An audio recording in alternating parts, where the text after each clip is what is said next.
Now, as Andrew said, we hosts like to subject you to our own stuff, and I hate reading off my phone, but I just moved and my printer isn't working suddenly, so I've got to read off my phone, so bear with me for 1 second.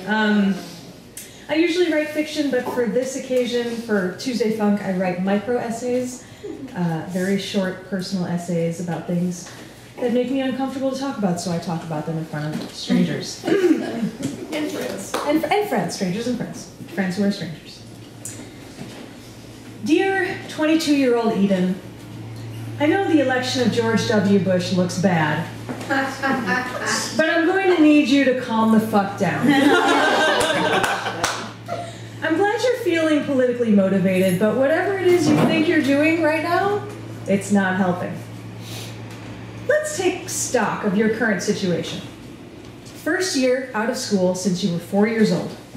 First year of total financial independence.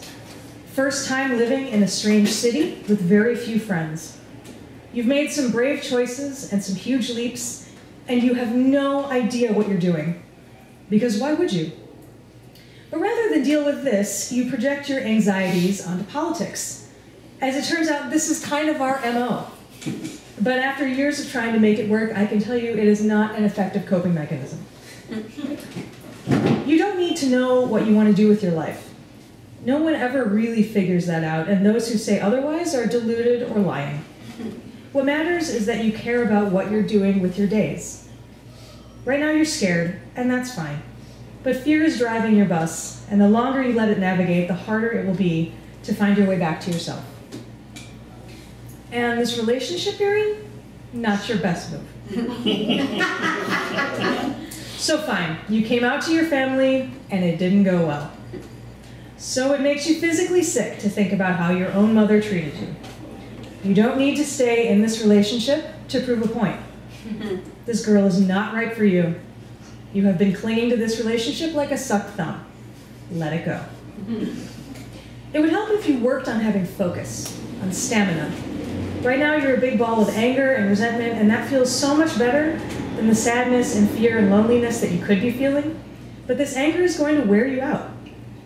In 2 years, you're going to get arrested in an anti-war protest and spend 22 hours in a jail cell with a stinking toilet in the middle, pepper spray scalding your face, and that is going to be the end of your political activism for over a decade.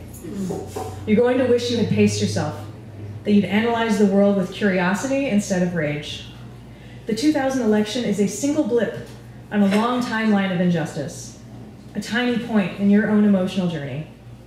It could have been an opportunity to learn about this chaotic new world you were growing into, and the chaotic old world you left behind. And I love you, but you whiffed it big time. It's okay, you didn't have the right tools. You were trying to build a house using only your fists. I just hate to see you suffer. But you'll get there, or at least you'll start believing you can. Love, 38-year-old Eden. P.S. Get out of that relationship.